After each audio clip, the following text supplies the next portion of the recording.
vamos a nuestro tema principal que preparamos para usted. Ya tenemos en la línea a Horacio Santiago, pero me gustaría, Sósimo, que hiciéramos una introducción de lo que pasa en la Mixteca oaxaqueña y que hemos estado reporteando pues desde hace más de 12 años. Hemos dado seguimiento a la conflictividad que hay en varias de las comunidades de la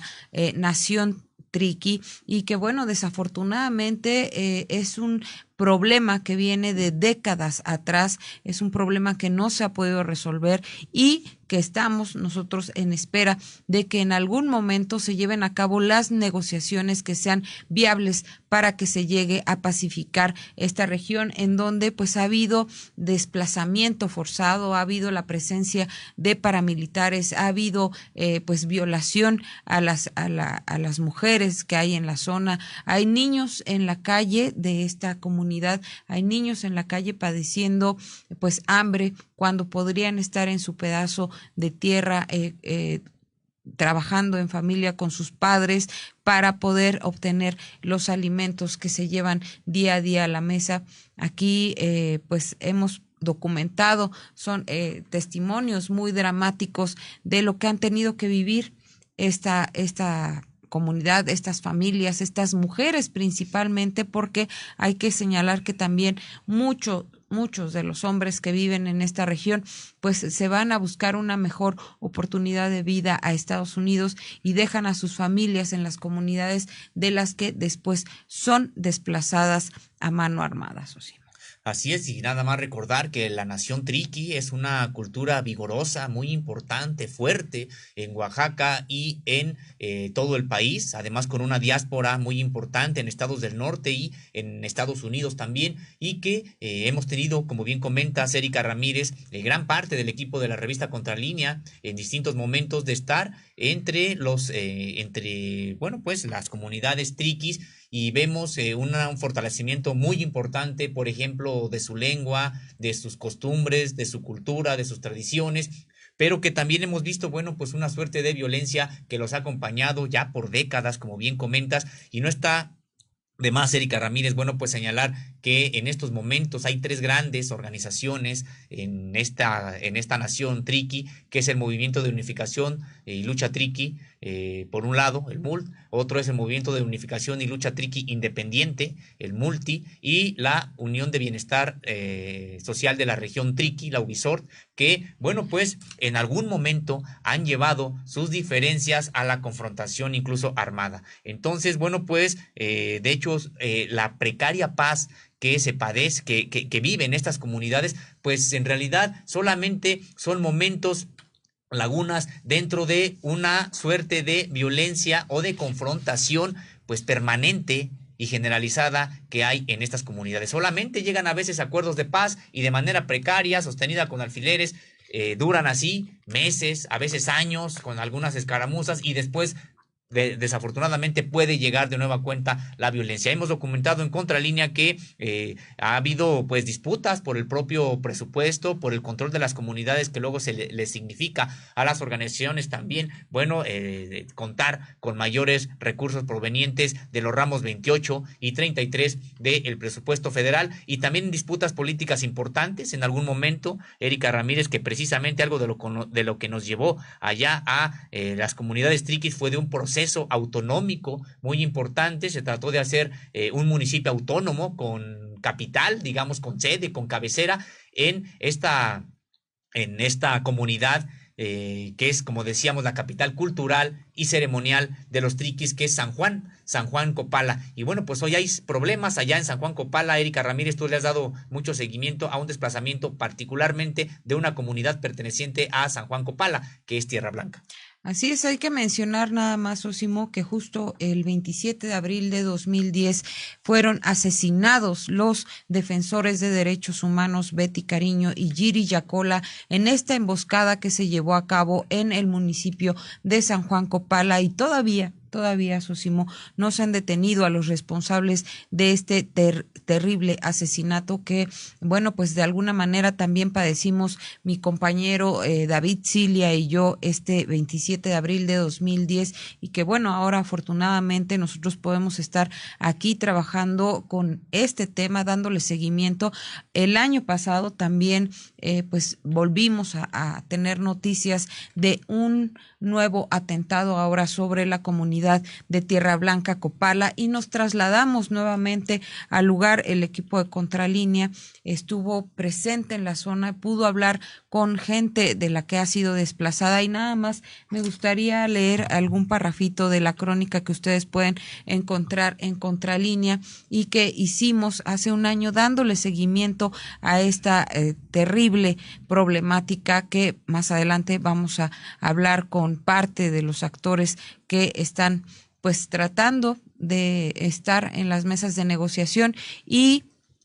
que están involucrados en el tema. Dice, las balas entraron por la ventana y dejaron sus huellas en paredes y muebles de casas. Temblorosa, solo cargó con su pequeña hija a la espalda y huyó hacia el monte. Entre el miedo y las prisas, olvidó ponerse sus guaraches de hule. Lo único que quería era escapar del ruido de metralla y poner a salvo a su pequeña de 3 años. Era la madrugada del 20 de enero. De entre la hierba y los árboles venían los disparos. Escondida en el monte, esta joven Triqui abrazaba a su hija y le imploraba silencio para no ser descubiertas. La pequeña no paraba de llorar. Así, Sosimo, nos encontramos en la comunidad de Tierra Blanca, Copala, con estas historias desgarradoras,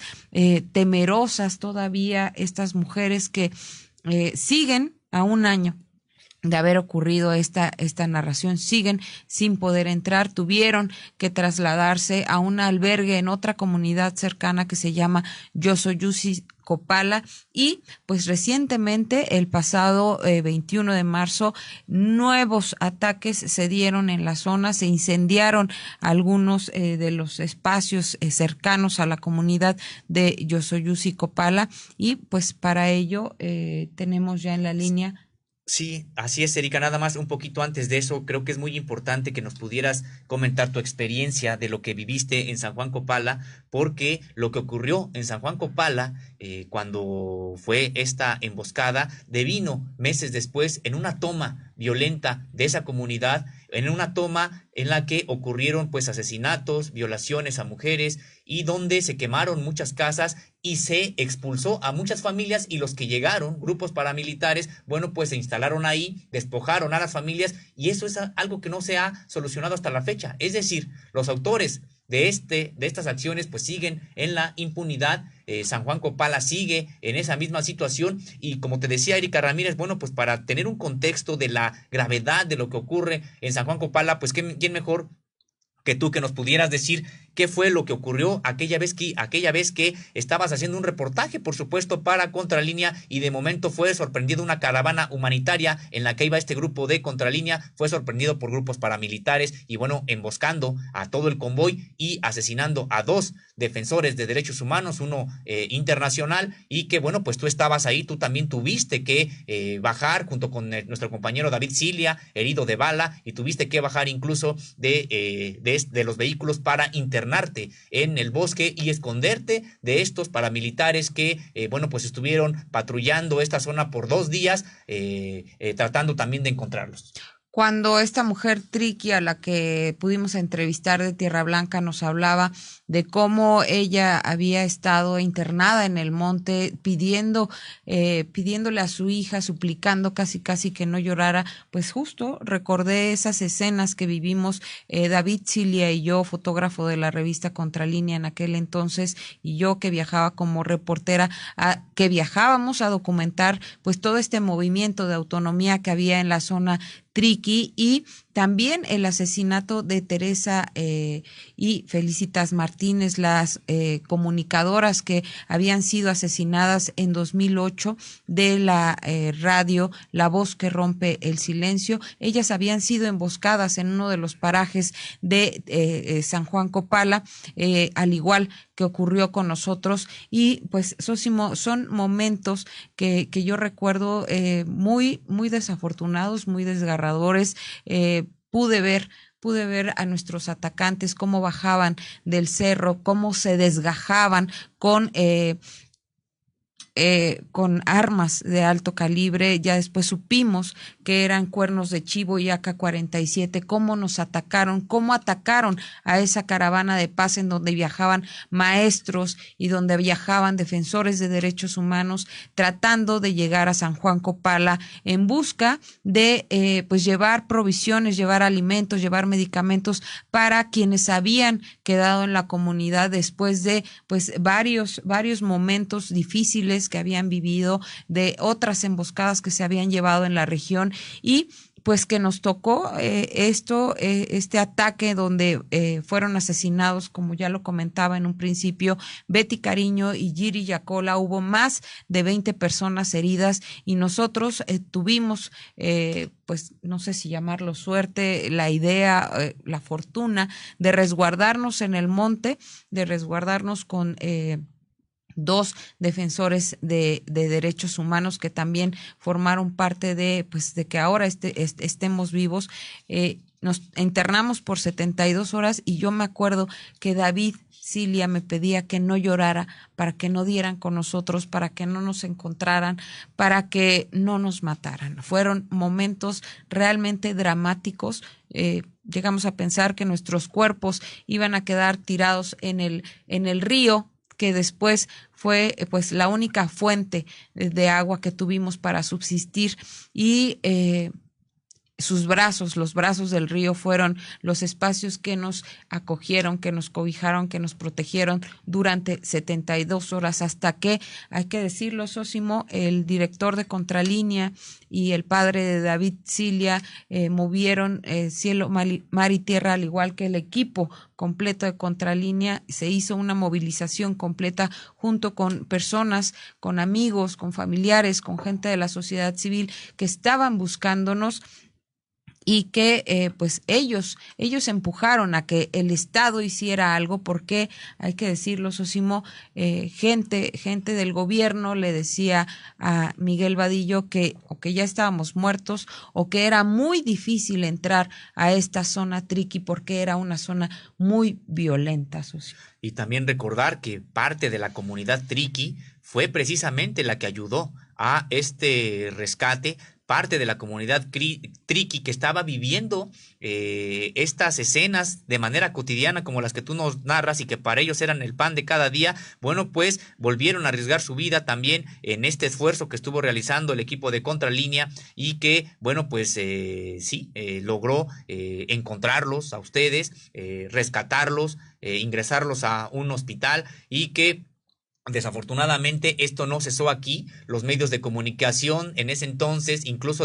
los internacionales, voltearon los ojos hacia San Juan Copala, pero solamente fue momentáneo. Meses después, en septiembre ya, bueno, fue cuando hubo esta toma violenta de San Juan Copala, que sigue impune hasta el día de hoy, como tantos crímenes que siguen impune, y tendremos que señalarlo, crímenes de varias comunidades, de todos lados, de todas las organizaciones, y que, bueno, pues sí, ojalá se pudiera lograr lo que ha comentado el propio presidente Andrés Manuel López Obrador en ese sexenio, de que es tan grave el conflicto, tan largo el conflicto, que si se llega a la firma de la paz será en el Palacio Nacional, atestiguada por el propio titular del Poder Ejecutivo de México. Y este es un caso, Sósimo, que hay que señalarlo, ha llegado incluso pues a los organismos internacionales, ya fue llevado ante la Comisión Interamericana de Derechos Humanos. Es un caso que ha atraído la mirada de los eurodiputados por el asesinato de Giri Yacola, y también ellos están a la espera de que sean resueltos los casos. Ya tenemos en la línea a Horacio Santiago, indígena triqui de esta zona de la Mixteca oaxaqueña. Buenos días, Horacio. ¿Qué tal, Erika? Buenos días. al compañero también, buenos días, gracias por el espacio. Horacio, cuéntanos qué ha pasado a últimas fechas en esta comunidad de Tierra Blanca, Copala. Pues bueno, escuchaba ahorita la participación que tenían tú y el compañero. Pues yo creo que sí es el concepto, ¿no?, que se ha generado en cuanto al tema de la conflictividad de la zona Triqui, pues ha sido generalmente el de enfrentamiento entre organizaciones, ¿no?, que es por la disputa del control territorial. Generalmente ese ha sido el concepto que ha manejado el Estado mexicano, las autoridades locales como tal, y se ha generado de manera equivocada un concepto en el que a los triquis se nos ve como, pues, que por naturaleza somos violentos, ¿no? Hay algunos funcionarios que han dicho que incluso son una tribu salvaje, etcétera, ¿no? Entonces, creo que ahorita, antes de llegar a la parte de los acontecimientos más recientes, sí me gustaría como generar una postura en la que como jóvenes, como una nueva generación, pues también, pues cuál es como nuestra visión como jóvenes, como triquis, como tal cual de la zona. Pues hay que entender que a lo mejor ahorita el problema principal que se está, o la consecuencia, ¿no?, que se ha tenido de este conflicto ha sido el desplazamiento forzado interno, el cual, pues, a grandes rasgos, pues, ha sido, pues, la migración forzada, ¿no?, que personas que han tenido que salir no por voluntad, sino que han tenido que salir por la fuerza de sus hogares, que han tenido que abandonarlo por la fuerza. Esto pues no solamente se da en la nación Triqui, sino que también se da en otras partes de la República Mexicana, en Guerrero, en estados del norte, en Chiapas, por ejemplo, pero pues principalmente es por la violencia, independientemente en cómo se manifieste, es por la violencia. En otros estados es por el crimen organizado, por el narcotráfico, incluso por inmobiliarias. Aquí en la nación Triqui se da por grupos paramilitares. Sin embargo, creo que sí es importante recalcar que aquí la violencia no es por digamos, porque así se genere de manera interna, sino más bien son actores externos que han introducido la violencia en la zona Triqui, y que al final de cuentas quienes tienen que pagar los platos rotos, como dicen comúnmente, pues somos los triquis como tal, ¿no? Entonces, esto, pues si bien lo mencionabas hace rato, Erika, te escuchaba decir, bueno, hay presencia de grupos armados que tienen pues armas de uso exclusivo del ejército, los AK-47, los R-15, y bueno, son algunas de las armas más comunes, ¿no?, que se puede ver. Y esto pues también obedece a que hay grupos que les conviene que haya violencia, que hay grupos que les conviene que haya ese enfrentamiento, porque pues como tal cual, como pasa con la oferta y la demanda en cualquier mercado, en este caso pues hay gente que genera pues la comercialización, pues en ese caso el tráfico de armas, ¿no? Entonces creo que también es uno de los factores principales que pues le conviene que siempre haya esa conflictividad social. Por otro lado, hay que verlo desde el punto de vista de los recursos naturales con los que poseemos los triquis, pues el agua, los bosques, los recursos minerales que ya existen, bueno, y que no han sido explotados, ¿no?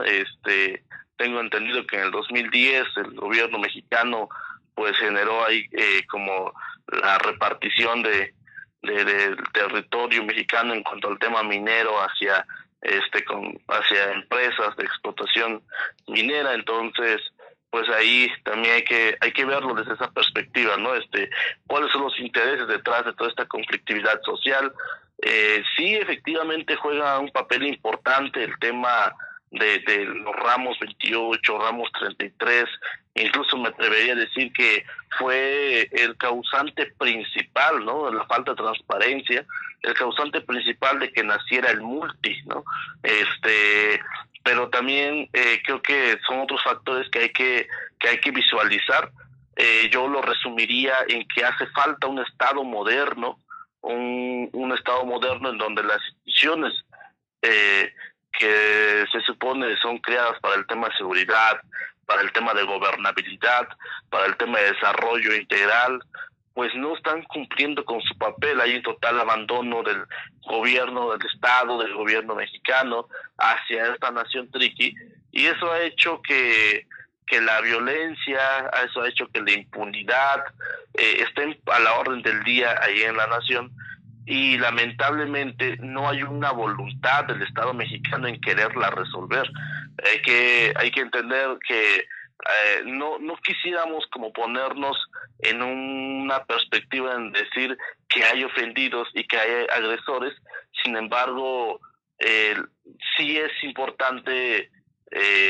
pues mencionarlo de esa manera, porque pues lo que sí ha quedado un poco confuso para muchas personas que me he topado en este proceso, es decir, a ver, bueno, es que quién es su visor, quién es el multi, quién es el MUL, o sea, por qué se pelean, cómo podrían llegar a una conciliación. Y pues a grandes rasgos lo resumiríamos diciendo, bueno, es que el MUL fue un proyecto que le dio seguimiento. Bueno, estamos hablando de los años 70, 80, cuando en la nación triqui pues existían cacicazgos locales mestizos, los cuales pues tenían pues cierto interés en generar violencia en la zona triqui, precisamente para querer apoderarse del territorio triqui, ¿no? Y esto hacía que hubiera violencia, que generaran pues muertos, hubiera violaciones a los derechos humanos de los triquis, etcétera, ¿no? Entonces llega un momento en que los triquis se organizan y dicen, bueno, vamos a generar un frente, una organización que nos ayude a buscar la paz, que nos ayude al desarrollo integral de la región. Y bueno, con estos objetivos pues nace el MUL, ¿no? Que en su momento fue un proyecto, nosotros le diríamos, pues bueno, que generó un parteaguas en la lucha social indígena a nivel nacional, que ganó la simpatía de grupos académicos, de grupos sociales, e incluso grandes personajes de la política mexicana, de la lucha social, pues han simpatizado con este proyecto, ¿no? Sin embargo, pues hay que entender también que el Estado o el priismo en Oaxaca, pues buscó la manera de parar ese proyecto, buscó la manera de generar la forma en la que este proyecto ya no avanzara, y esto una de las formas fue pues crear una organización alterna que pudiera pues hacerle frente. No funcionó esa dinámica, y por eso fue que buscaron entonces crear una dinámica de una relación directa con la dirigencia del MUL, fue cooptarla como tal, para que en lugar de que fuera una organización de lucha, una organización que era en cuanto a la defensa de los triquis, pues ahora que el gobierno o el prismo lo que buscaba era pues una organización servil al estilo de los sindicatos charros aquí que bien conocemos, pues lo mismo quería hacer o quiso hacer en la nación triqui, y al final de cuentas esto hizo que hubiera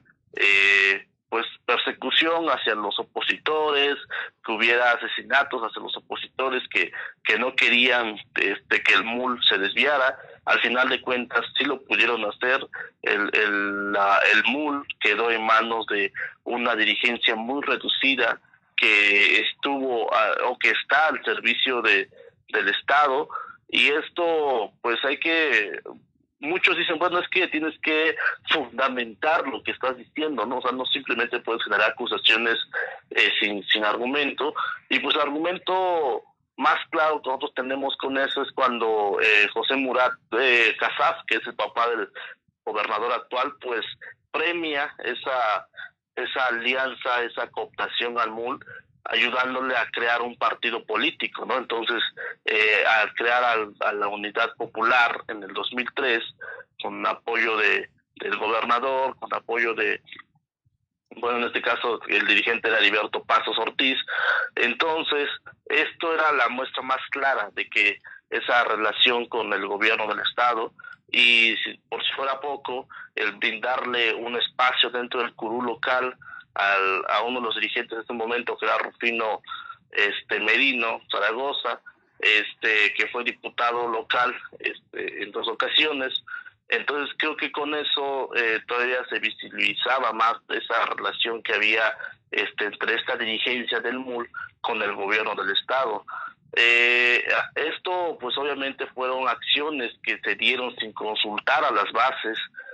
donde esto generó cierta crítica, cierto debate dentro de las bases. Y lo que empezaron a hacer es de que pues empezaron a cuestionar, ¿no?, la razón por la que había un partido político, por la razón de que habían representantes que eran diputados locales sin haberlos consultado a las bases. Y bueno, por si esto fuera poco, ahí es donde entra lo que decían los compañeros ahorita, el tema referente a la transparencia de los recursos. Si ustedes bien saben, eso ha sido un problema no solamente en la Nación Triqui, sino en gran parte del estado de Oaxaca, en la distribución de los recursos, la falta de una regulación por parte del Estado mexicano en la forma en cómo se distribuyen los recursos económicos, ha sido un problema que hasta ahorita la mayor parte de las manifestaciones en Oaxaca han sido por la distribución de los recursos. Entonces, en la Nación Triqui, pues esto no queda exento. En la Nación Triqui, pues principalmente cuando surge este tipo de transferencias federales hacia las presidencias municipales, en este caso estamos hablando de Juxtlahuaca, la Nación Triqui lo que empezó a hacer es, bueno, pues cuestionar en dónde estaba ese recurso. Lamentablemente la falta de una regulación en la distribución hacía que el gobierno del Estado no le entregara estos recursos directamente a las agencias municipales, sino que se lo entregaba a la dirigencia del MUL, el cual pues decía, bueno, yo represento a 20, a 30 comunidades, ¿no? La suma de todo esto pues son, no sé, 40, 50 millones de pesos, y eso entrégamelos a mí y yo me encargo de distribuirlo con mis comunidades. Y eso generó que esa intermediación generó que pues realmente no hubiera muchísima falta de transparencia, hubiera muchos cuestionamientos al interior del MUL. Entonces, en lugar de que pues el MUL actuara en consecuencia de que dijera, bueno, vamos a ver la manera en que se dé mayor transparencia, en que los pueblos reciban sus recursos, lo que hizo fue buscar una política de miedo, una dinámica de terror, en la que empezó una persecución en contra de los principales opositores, en contra de las bases que reclamaban su recurso. Entonces, yo creo que son 3 factores que influyeron en esta parte de que se generara una ola de violencia más grande en la Nación Triqui, que fue la creación de un partido político sin consultar a las bases, el hecho de que los representantes ya tuvieran cargos políticos, y por su parte la falta de transparencia. Estos fueron los 3 factores que determinaron la decisión del MUL,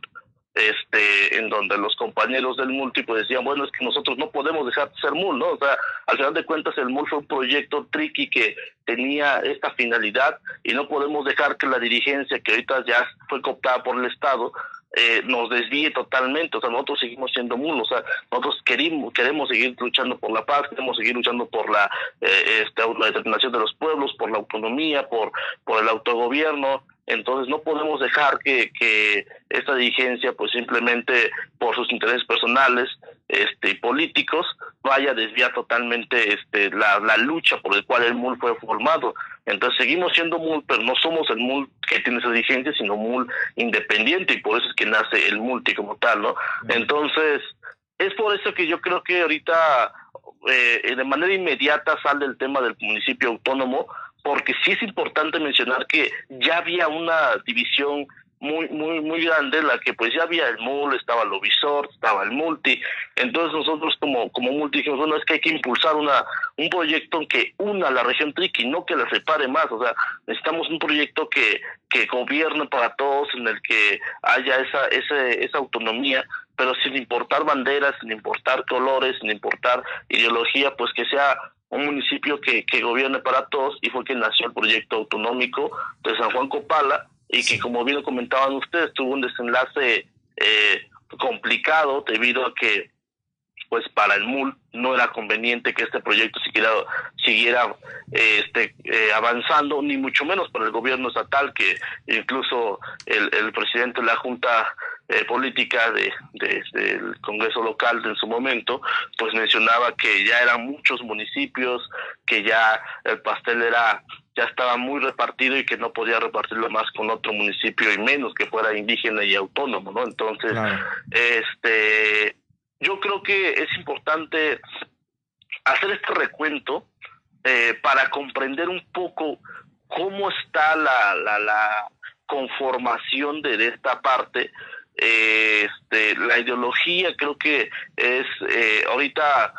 se ataca a Tierra Blanca por parte de este grupo armado del MUL, pero Tierra Blanca, dentro de este proceso que les comentaba, no tiene ningún papel como tal. Tierra Blanca fue un territorio neutral, por llamarlo así, en todo este periodo, pero hay que entender que en Tierra Blanca influyen otros factores, que es, por un lado, el tema de la población. Tierra Blanca, a diferencia de las otras poblaciones de la nación Triqui, hay un desarrollo, por llamarlo así, incluso hay crecimiento demográfico, porque no era una zona de violencia, era una zona neutral. Entonces, ¿esto qué hace? Cuando hay una población, es un pueblo grande, estamos hablando de unos 1,000 habitantes aproximadamente, esto hace que para el MUL esta comunidad sea sea muy vista, porque el hecho de que sean más habitantes de manera automática se traduce en que son mayores recursos del ramo 28 y ramo 33 que recibe esta comunidad. Entonces, a Tierra Blanca, más o menos, en promedio estamos hablando de 1,5 millones aproximadamente de pesos de manera anual. Por otro lado, el MUL, durante este periodo, después del 2010, que ahorita alguien mencionaba, que hubo un tratado de paz. Ahí fue un tratado de paz simulado por el gobierno del estado de Oaxaca, que en ese momento encabezaba Gabino Cue, porque únicamente lo firmó el MULT y lo firmó la Ubisoft. No fueron convocadas las víctimas, ni el Multi, ni los desplazados de San Juan Copala, ni los desplazados de San Miguel Copala. Nada más fue firmado por estas dos organizaciones. Entonces fue un pacto de paz totalmente simulado, en el que, pues, desde nuestra perspectiva, no era un pacto de paz, porque no se estaba considerando a todas las partes, y mucho menos a las víctimas, ¿no? Entonces, ahorita lo que mencionaba hace rato es de que dentro de este proceso del 2010 al 2020, el MUL supo, pues, colocarse políticamente hablando, porque después hubo una separación ahí que hubo entre el dirigente del MUL, que era Rufino Merino, el cual fue el exdiputado local que les mencionaba hace rato. Se separa de la dirigencia del MUL de Uriel Díaz Caballero, y entonces lleva al MUL hacia el lado de incrustarse dentro del proyecto del Movimiento de Regeneración Nacional, que es Morena. Entonces, esto ha hecho que ahorita este cacicazgo local, que en su momento era en contra de los mestizos, ahorita el cacicazgo ya no es de mestizos solamente, sino que ahora hay un cacicazgo triqui, si pudiéramos considerarlo de esa manera, porque esta familia, este grupo que les comentaba hace rato, que fue cooptado por el Estado, ahorita este grupo es el que se encuentra en la dirigencia del MULT. Sin embargo, los hijos de estos jefes paramilitares son diputados locales. Por ejemplo, hay un jefe paramilitar del MUL que es Juan Domingo Pérez Castillo, el cual su hija es Beatriz Pérez López, la cual es diputada federal. La hija de Manuel Ortiz, que es Emelia Ortiz, ella es diputada federal suplente.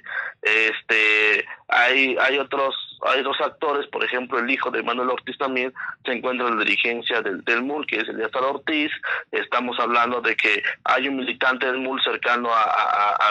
Manuel Ortiz, el cual es Nicolás Feria Romero, que fue presidente municipal de Juztlahuaca y ahorita es diputado local en Oaxaca. Entonces, digamos, han puesto su gente cercana dentro de instancias federales, como lo es el INPI, el Instituto Nacional de Pueblos Indígenas.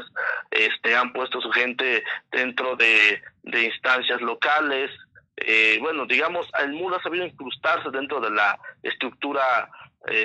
política del Estado y a nivel nacional, ¿no? Sí, entonces, sí. Esto ya más bien... Sí, bueno, pues mira, la verdad es muy interesante toda esta relatoría que nos haces, muchas cosas que platicar, sin embargo se nos acaba el tiempo. Creo que has dicho cosas muy importantes que tienen que ver con la situación que se encuentra la nación triqui, desde la visión del multi, qué es lo que está pasando, lo cual agradecemos mucho, a reserva de que sigamos platicando en siguientes emisiones y también para la propia revista sobre lo que está pasando allá. Por el momento te agradecemos tu participación y el tiempo se nos ha agotado. Queda el espacio abierto, Horacio, para seguir al pendiente de lo que ocurre con estas negociaciones que se llevan a cabo en la Secretaría de Gobernación. Que tengas buen día. Muchas gracias. Sí, no te preocupes. Gracias, Erika. Gracias.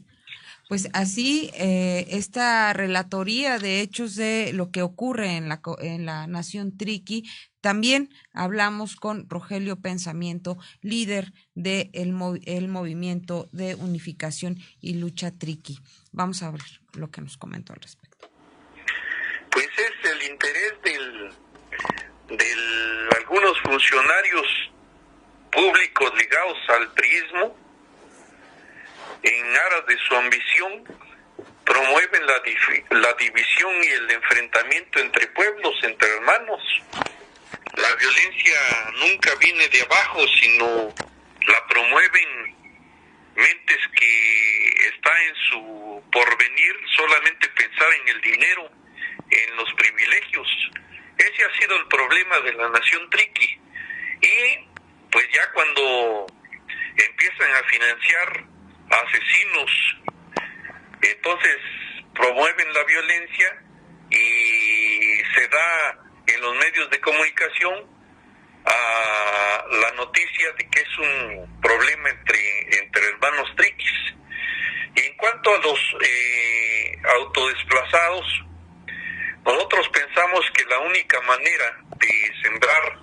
la amistad con fuerza es que platiquen y se pongan de acuerdo, los que están adentro en la comunidad y los que están afuera, sin intermediarios. Las direcciones políticas de cualquier organización no pueden estar por encima de los intereses legítimos de los habitantes y tienen que ser ellos quienes entiendan, que platiquen, que se pongan de acuerdo para que tengan una vida en paz. Nosotros, en la última reunión que tuvimos con la Secretaría de Gobernación, estuvo presente el gobernador del estado y estuvo presente el presidente municipal de Juztlahuaca. Allí acordamos que se encargara el presidente municipal de Juztlahuaca de que organizara el regreso de las personas que están fuera de la comunidad y que en esa organización tendría que garantizar el alimento, la salud, la educación, los derechos humanos de todos y que tratara de implementarlo. Sin embargo, como hay personas del gabinete estatal que les interesa la confrontación, hubo una reunión en la cual la secretaria de Seguridad Pública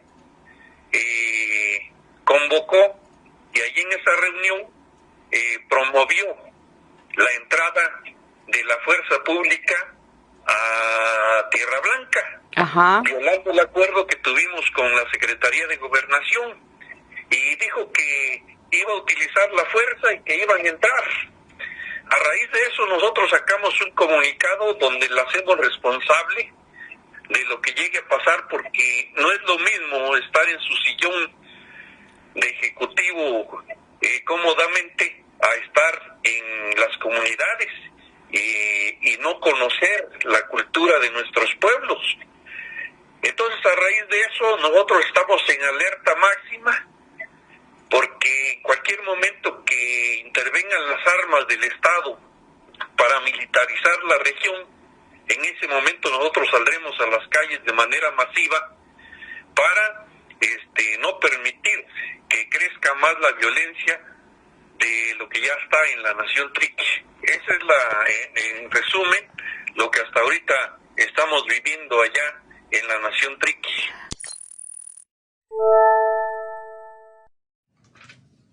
Bueno, pues ahí están las palabras ahora del líder de El MULT, la otra organización que también muy fuerte se encuentra pues en esta suerte de confrontación actual entre, bueno, pues la nación triqui, y que, bueno, vamos a escuchar también qué es lo que te dijo Erika Ramírez en esta entrevista que pudiste hacerle en estos días. Vamos a escuchar.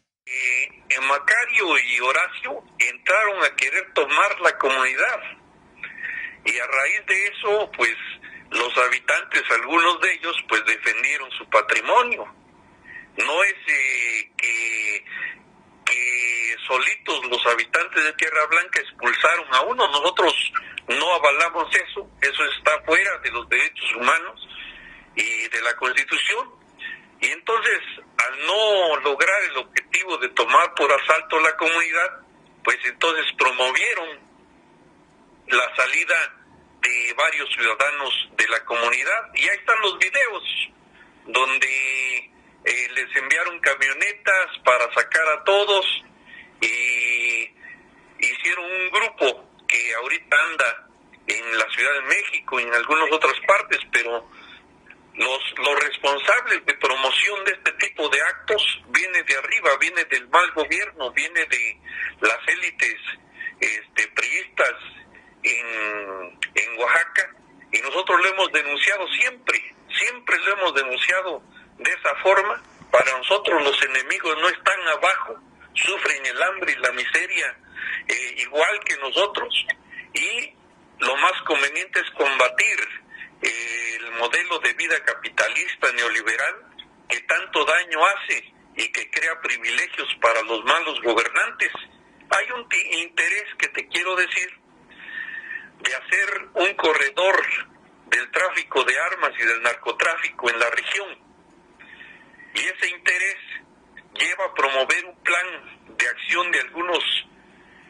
funcionarios ligados al PRI para que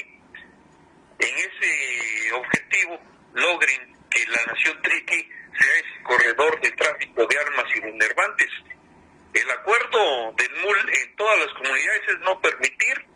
que se siembre droga, ni se trafique con droga, ni con armas en la región. Ese es un acuerdo de las asambleas generales y lo vamos a impulsar con fuerza.